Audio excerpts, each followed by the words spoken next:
Well, good morning to you on this lovely Wednesday morning. Great to see you. Hope you're well and cheerful and looking forward to a good day today.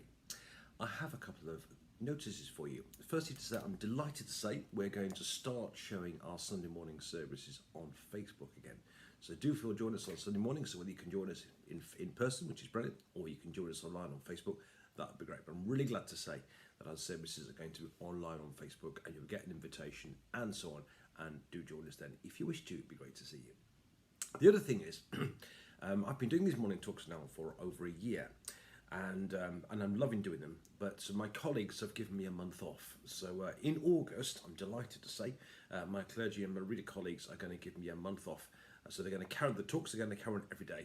I will be back in September doing them myself every day. But in the meantime, you will get morning talks all through August. But I'm delighted to say my colleagues are going to do it for a few weeks. I'm sure you'll love what they have to say. They're all really wise people and you'll enjoy them. So for the month of August, morning talks will continue starting next week. But my colleagues will be doing them, but I'll be back again in September. Friends, we are working our way through the book of James. So we're in chapter 3 today. So without further ado, I shall read you again James and chapter 3. He writes, "Not many of you should become teachers, my brothers and sisters, for you know that we who teach will be judged with greater strictness. For all of us make many mistakes. If anyone who makes no mistakes in speaking is perfect, able to keep the whole body in check with a bridle. If we put bits into the mouths of horses to make them obey us, we guide their whole bodies. Or look at ships. Though they are so large it takes strong winds to drive them, yet they are guided by a very small rudder wherever the will of the pilot directs. So also the tongue is a small member, yet it boasts of great exploits. How great a forest is set ablaze by a small fire, and the tongue is a fire. The tongue is placed among our members as a world of iniquity. It stains the whole body, sets on fire the cycle of nature, and is itself set on fire by hell. For every species of beast and bird, of reptile and sea creature can be tamed and has been tamed by the human species. But no one can tame the tongue, a restless evil, full of deadly poison. With it we bless the God and Father, and with it we curse those who are made in the likeness of God. From the same mouth come blessing and cursing. My brothers and sisters, this ought not to be so. Does a spring pour forth from the same opening both fresh and brackish water? Can a fig tree, my brothers and sisters, yield olives, or a great grapevine figs? No more can salt water yield fresh. Who is wise and understanding among you? Show by their good life and your works are done with gentleness and born of wisdom. But if you have bitter envy and selfish ambition in your hearts, do not be boastful and false to the truth. Such wisdom does not come down from above, but is earthly, unspiritual, devilish. For where there is envy and selfish ambition, there will also be disorder and wickedness of every kind. But the wisdom from above is first pure, then peaceable, gentle, willing to yield, full of mercy and good fruits, without a trace of partiality or hypocrisy. And a harvest of righteousness is sown in peace for those who make peace." And this is the word of the Lord. Thanks be to God. Well, characteristic of James. James has, in the book of James, there are several sort of common features which are obviously very important to James. One, as we discovered yesterday, is making sure we do our works back up our faith. Another one is the poor and not showing partiality to the rich and that sort of thing. And another of James's great features, great themes, if you like, is the tongue, the speech, the power of words. And James speaks in typically sort of strong and blunt terms about the power of the tongue. And he's basically saying that the tongue is incredibly powerful. He mentions, I think, two reasons in particular here. Firstly is the tongue is very, as I said, it's very, very powerful. And it's a very, very small part of our body, but it has enormous influence. He uses the example of a ship, which is a great big ship that has to be pushed along by huge winds and so on, but can be steered by this tiny little rudder at the back. And he says this very, very small member, this tongue that God has given us, is tremendously powerful. And especially because I remember just after I'd been ordained 30 years ago, I preached a sermon on a Sunday morning. I was a young 26-year-old, brand newly ordained person. And someone came back to me a couple of weeks, and it dawned on me that basically this person had changed their life because of what I said. And it dawned on me then what a terrific responsibility we have. And as James says, we can do tremendous good with our tongue. We can praise the God and Father of our Lord Jesus Christ with our tongue. We can build somebody up with our tongue. We can tell somebody about Jesus Christ with our tongue. But our tongue can also be tremendously damaging as well. It's a very small but a very, very powerful member. And we ought to be very, very careful, because those of us, especially those who teach and those who preach, especially with young people and with church, bear an awesome responsibility, because it's tremendously powerful. And like I say, you can do tremendous good with it, but tremendous harm with it well. So we ought to be aware of that responsibility. So the first thing to say is it's a small member, but it's tremendously powerful, both for good and for ill. The other thing about words, the other reason we should be careful with words is once they're out of your mouth, you can't put them back. And I think that's another reason we ought to be very careful often what we say.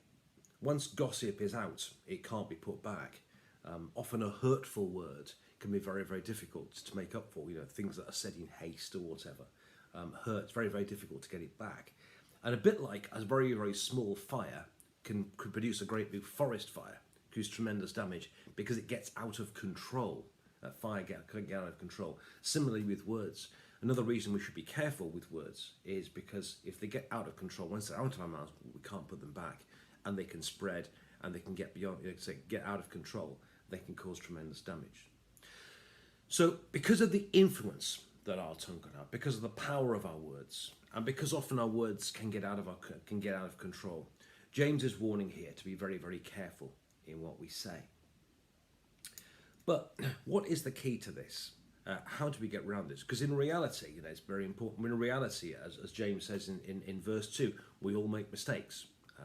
And in reality, we all have agendas, and we all have, we all make mistakes, and we all have ideas and things that aren't right as well. So how do we get around this?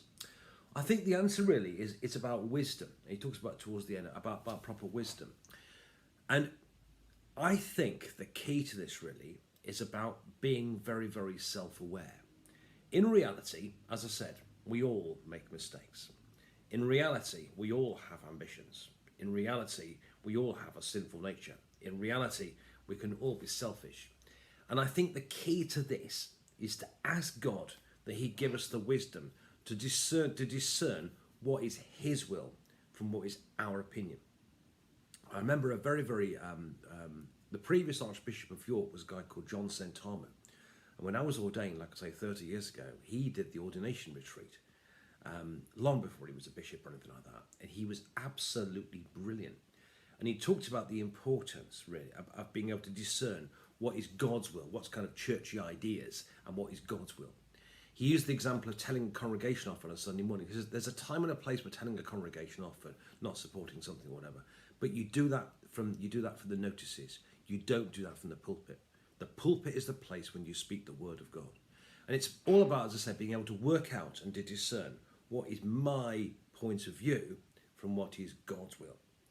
We should love one another. That is God's will. Golf is a wonderful sport. That's my idea. You with me? And I think we need to be able to work out, and it can be quite subtle, what is our point of view from what is God's will.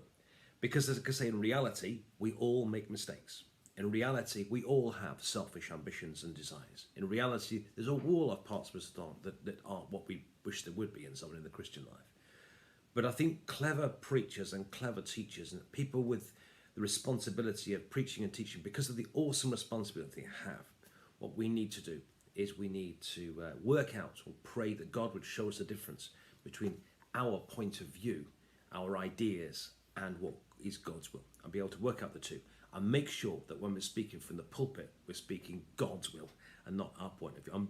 And even when it's our point, to be able to work out the difference between one and the other. And if we can work that out, I believe that goes a long way to making sure that what we speak is God's will. And that way, we make fewer mistakes, and people hear God's will more and less our own points of view. So, another blunt and tough reading from James, but I think a very, very important one here. Firstly, he reminds us of the power of the tongue, that it's a very, very influential and a very, very powerful member, which we can do great good, and with which also great bad can be done as well. Secondly, to remember that once words are out of our mouth, they can't be brought back, and that a small spark can make a big fire. So we ought to be aware and be careful before we gossip about people and that sort of stuff, because it can cause tremendous damage if not used right. And thirdly, to pray to God that God would give us, bear in mind we all make mistakes, and bear in mind we all have selfish ambitions. Pray to God that God would give us the discernment to work out the difference between our point of view and what is God's will. And even if you're not a preacher or a teacher or in any way yourself, we can all pray that God will give people who are preachers and teachers the discernment, the guidance, the wisdom to say what's right. It is an awesome responsibility, and preachers and teachers need your prayers. People that teach in Sunday junior church need your prayers. People that preach in church need your prayers. Christians in teaching need your prayers. We all need your prayers. So be aware today of the power of the tongue, but pray to God that He give us the discernment to know the difference, but as I say, between personal point of view and God's will, and God will give us the courage and the grace to get it right. Hope that makes sense. More